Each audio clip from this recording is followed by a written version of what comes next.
ce matin, un ami qui est ici m'a prévenu. Il m'a dit, les Femmes seront au balcon de l'hôtel Regina. Confiant, j'ai prévenu la préfecture. Je leur ai dit de faire attention, de réagir.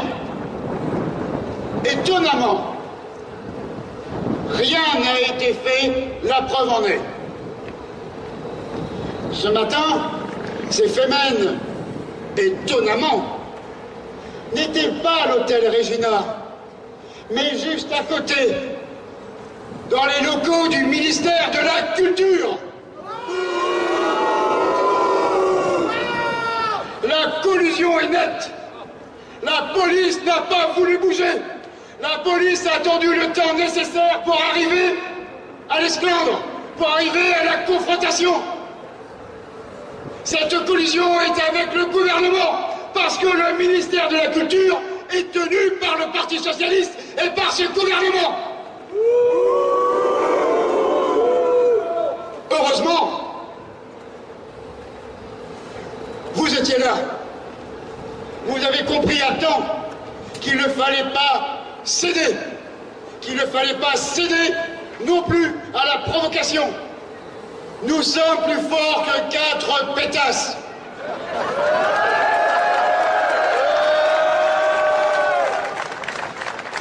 Et nous serons toujours plus forts qu'elles parce que nous ne sommes pas payés. Parce que, évidemment, ces femmes sont payées. Payées par Soros, payées par le gouvernement, payées par ce mondialisme que nous combattons. Elles sont la preuve que nous avons raison.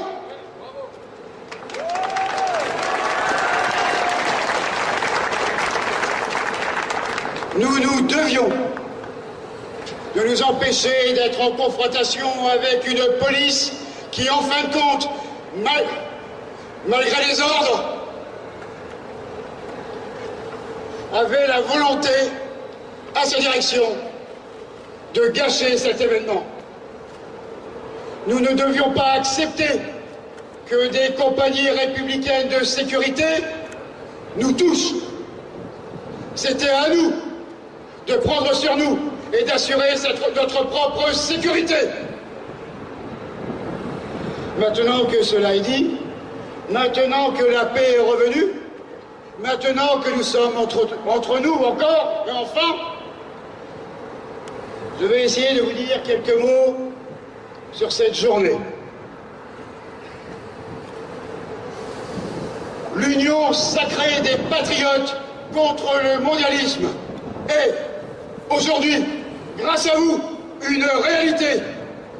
Mieux, c'est une force qui s'oppose aux libéraux libertaires qui ne conçoivent de liberté que celle de se vendre et de jouir sans entrave.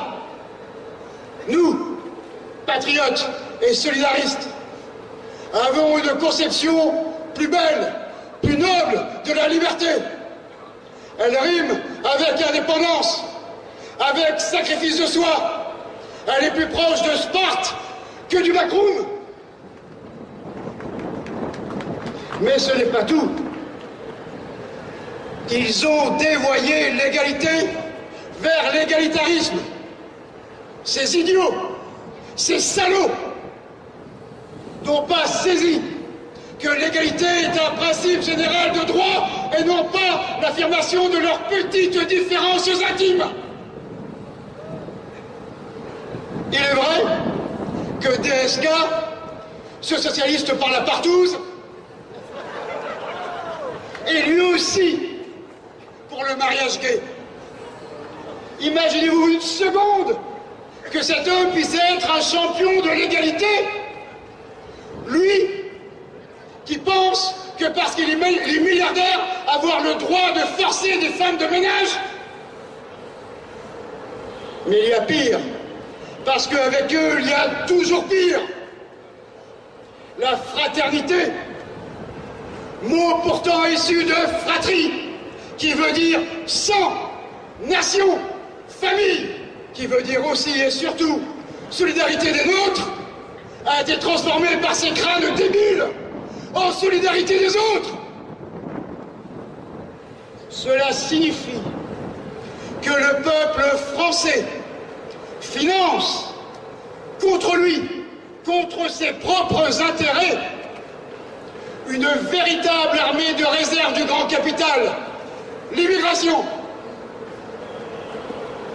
Face à ces attaques, face à cette folie devenue loi, il ne reste pour sauver notre pays que le bon sens et la force populaire.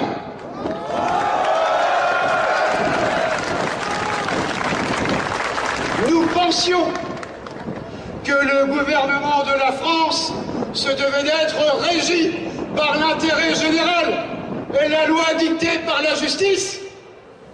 Mais nous nous rendons compte aujourd'hui que pour nos dirigeants, ce n'est que l'officialisation d'un rapport de force. Pascal disait, puisqu'ils ne peuvent pas fortifier la justice, ils justifient la force. Alors, président des assassins de la France, je te le dis, nous sommes conscients aujourd'hui, par l'union sacrée que nous constituons, que nous allons inverser ce rapport de force. Et ce jour-là, nous pouvons te jurer que notre force sera votre loi.